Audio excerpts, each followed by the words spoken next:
percobaan di padang gurun. Maka Yesus dibawa oleh Roh ke padang gurun untuk dicoba iblis. Dan setelah berpuasa 40 hari dan 40 malam, akhirnya laparlah Yesus. Lalu datanglah si pencoba itu dan berkata kepadanya, "Jika engkau anak Allah, perintahkanlah supaya batu-batu ini menjadi roti." Tetapi Yesus menjawab, "Ada tertulis, manusia hidup bukan dari roti saja, tetapi dari setiap firman yang keluar dari mulut Allah."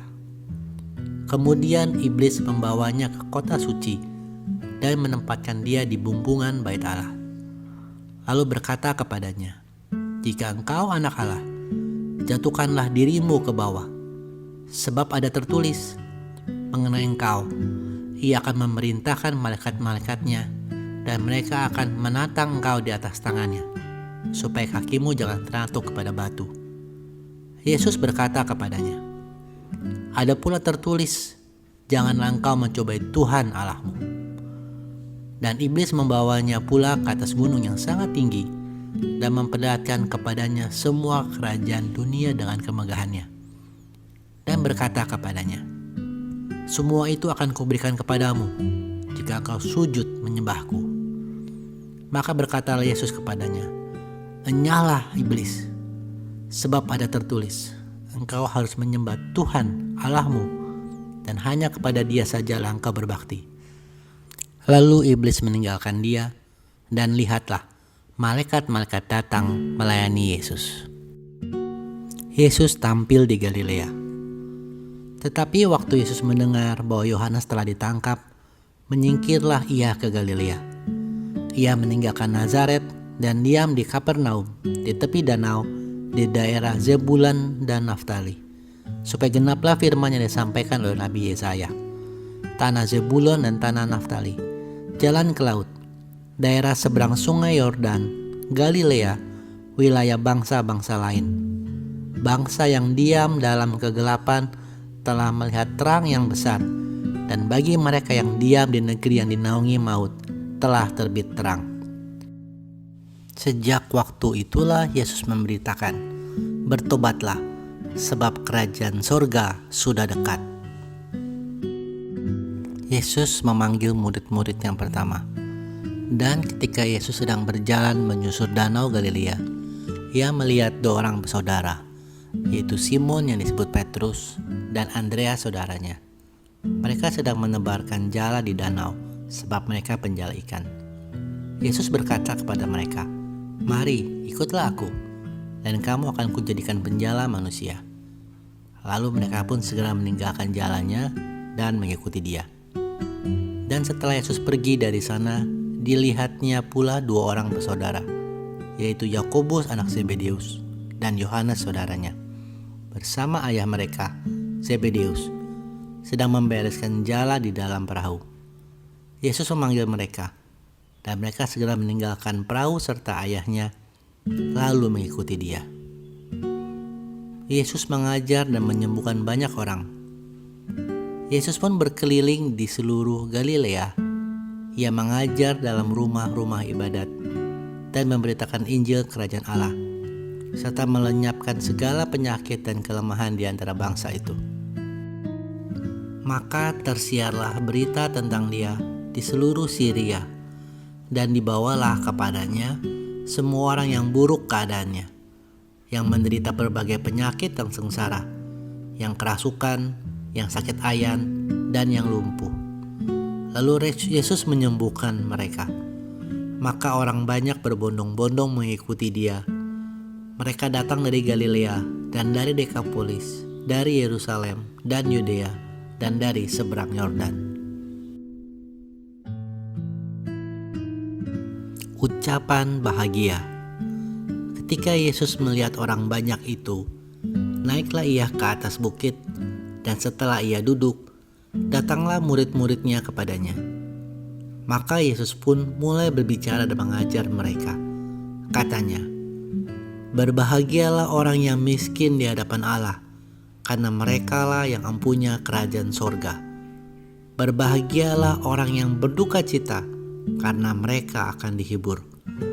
Berbahagialah orang yang lemah lembut, karena mereka akan memiliki bumi. Berbahagialah orang yang lapar dan haus akan kebenaran, karena mereka akan dipuaskan. Berbahagialah orang yang murah hatinya, karena mereka akan beroleh kemurahan. Berbahagialah orang yang suci hatinya, karena mereka akan melihat Allah. Berbahagialah orang yang membawa damai, karena mereka akan disebut anak-anak Allah. Berbahagialah orang yang dianiaya oleh sebab kebenaran, karena merekalah yang empunya kerajaan sorga. Berbahagialah kamu, jika karena aku kamu dicela dan dianiaya, dan kepadamu difitnahkan segala yang jahat. Bersukacita dan bergembiralah, karena upahmu besar di surga. Sebab demikian juga telah dianiaya nabi-nabi yang sebelum kamu. Garam dunia dan terang dunia. Kamu adalah garam dunia. Jika garam itu menjadi tawar, dengan apakah ia diasinkan? Tidak ada lagi gunanya selain dibuang dan diinjak orang. Kamu adalah terang dunia.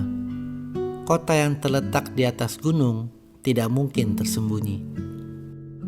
Lagi pula orang tidak menyalakan pelita, lalu meletakkannya di bawah gantang, melainkan di atas sakidian, sehingga menerangi semua orang di dalam rumah itu.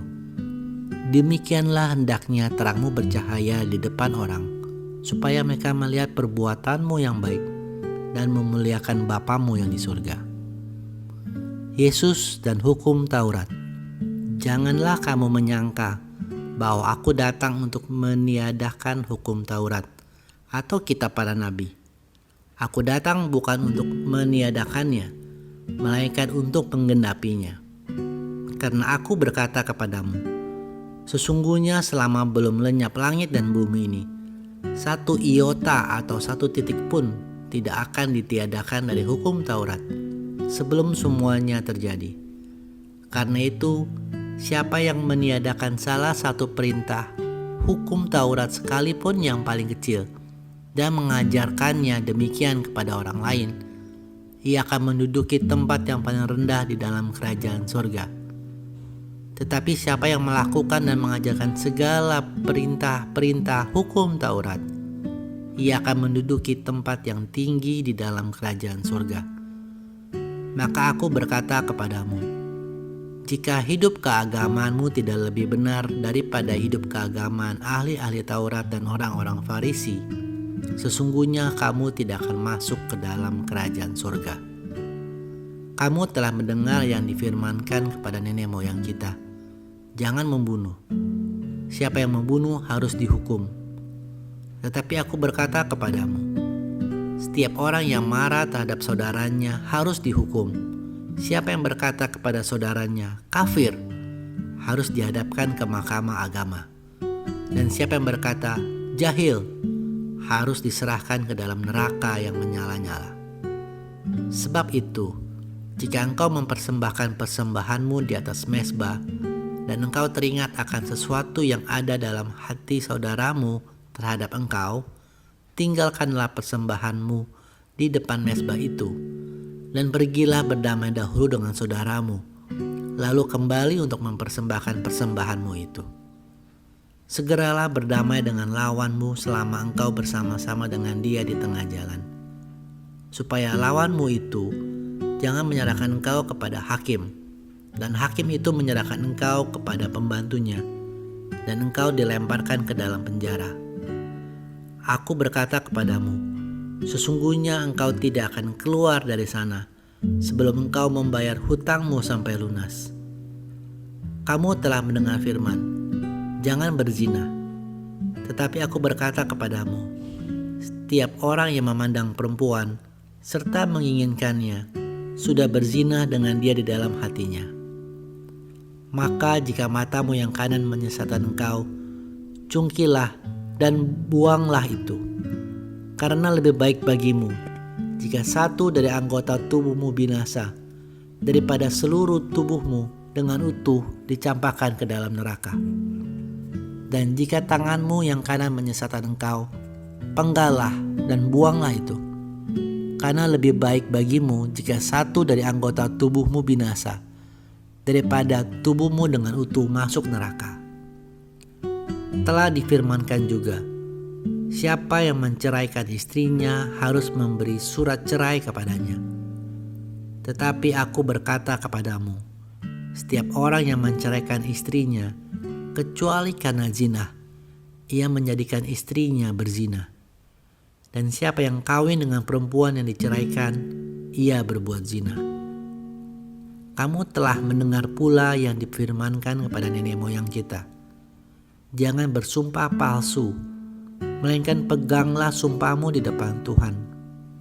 Tetapi aku berkata kepadamu, janganlah sekali-sekali bersumpah, baik demi langit, karena langit adalah takhta Allah, maupun demi bumi, karena bumi adalah tumpuan kakinya, ataupun demi Yerusalem, karena Yerusalem adalah kota raja besar. Janganlah juga engkau bersumpah demi kepalamu, karena engkau tidak berkuasa memutihkan atau menghitamkan sehelai rambut pun. Jika iya, kamu katakan ya. Jika tidak, hendaklah kamu katakan tidak. Apa yang lebih daripada itu berasal dari si jahat. Kamu telah mendengar firman, mata ganti mata dan gigi ganti gigi. Tetapi aku berkata kepadamu, janganlah kamu melawan orang yang berbuat jahat kepadamu, melainkan siapapun yang menampar pipi kananmu, berilah juga kepadanya pipi kirimu. Dan kepada orang yang hendak mengadukan engkau karena mengingini bajumu, serahkanlah juga jubahmu. Dan siapapun yang memaksa engkau berjalan sejauh 1 mil, berjalanlah bersama dia 2 mil. Berilah kepada orang yang meminta kepadamu, dan janganlah menolak orang yang mau meminjam daripadamu. Kamu telah mendengar firman, kasihilah sesamamu manusia, dan bencilah musuhmu. Tetapi aku berkata kepadamu, kasihilah musuhmu dan berdoalah bagi mereka yang menganiaya kamu. Karena dengan demikianlah kamu menjadi anak-anak Bapamu yang di surga, yang menerbitkan matahari bagi orang yang jahat dan orang yang baik, dan menurunkan hujan bagi orang yang benar dan orang yang tidak benar. Apabila kamu mengasihi orang yang mengasihi kamu, apakah upahmu? Bukankah pemungut cukai juga berbuat demikian? Dan apabila kamu hanya memberi salam kepada saudara-saudaramu saja, apakah lebihnya daripada perbuatan orang lain? Bukankah orang yang tidak mengenal Allah pun berbuat demikian? Karena itu, haruslah kamu sempurna, sama seperti Bapamu yang di surga adalah sempurna.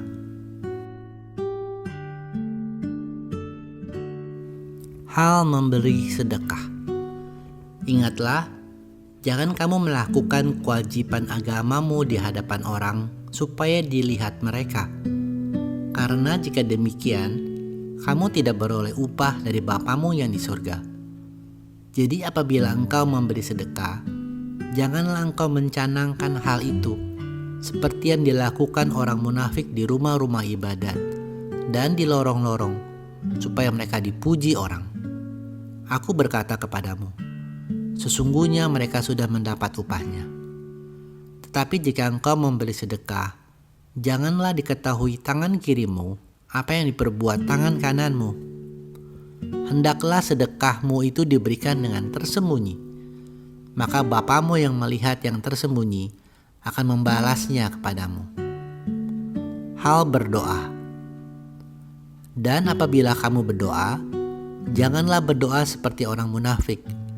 Mereka suka mengucapkan doanya dengan berdiri di dalam rumah-rumah ibadat dan pada tikungan-tikungan jalan raya, supaya mereka dilihat orang. Aku berkata kepadamu, sesungguhnya mereka sudah mendapat upahnya. Tetapi jika engkau berdoa, masuklah ke dalam kamarmu, tutuplah pintu dan berdoalah kepada Bapamu yang ada di tempat tersembunyi. Maka Bapamu yang melihat yang tersembunyi akan membalasnya kepadamu.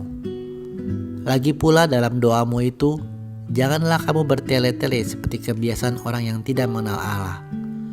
Mereka menyangka bahwa dengan banyaknya kata-kata doanya akan dikabulkan. Jadi, janganlah kamu seperti mereka, karena Bapamu mengetahui apa yang kamu perlukan sebelum kamu meminta kepadanya.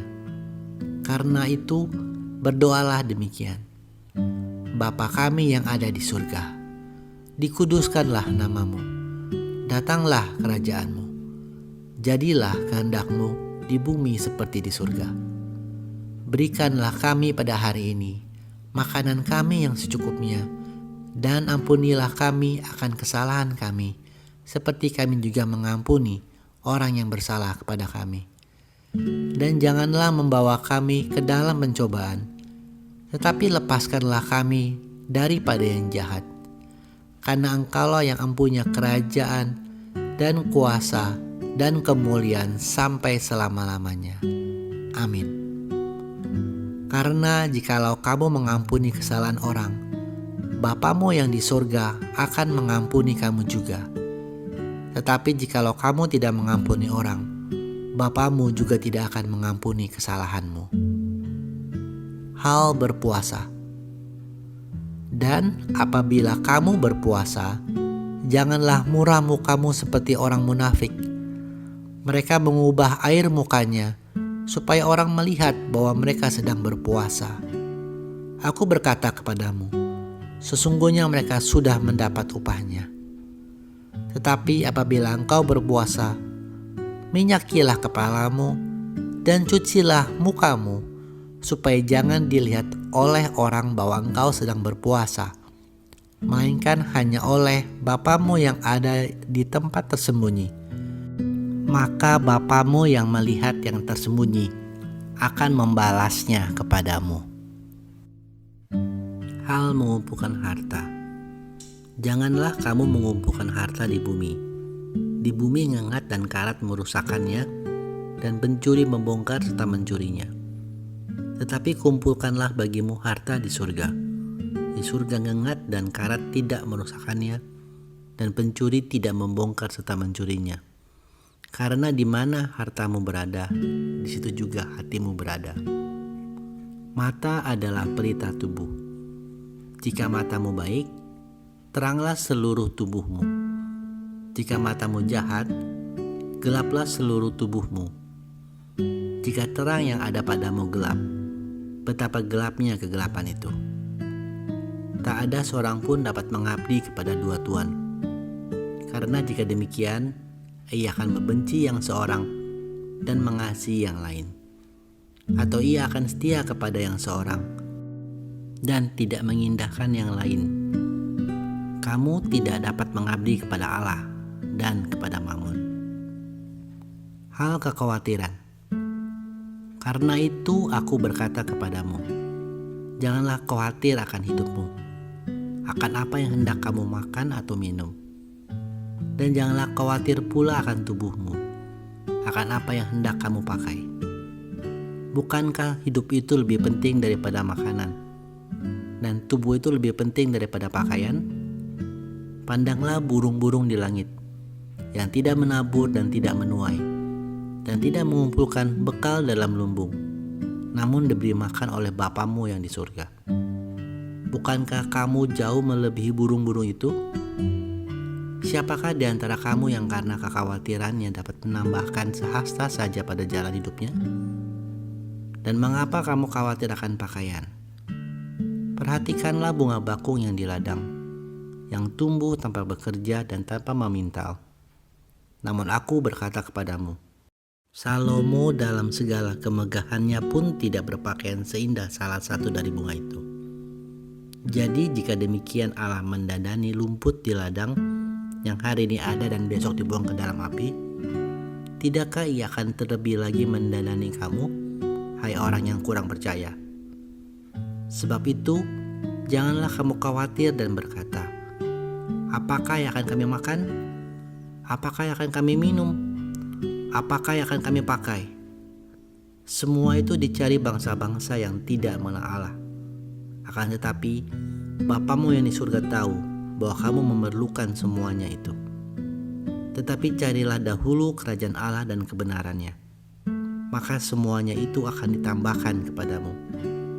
Sebab itu, janganlah kamu khawatir akan hari esok, karena hari esok mempunyai kesusahannya sendiri. Kesusahan sehari cukuplah untuk sehari.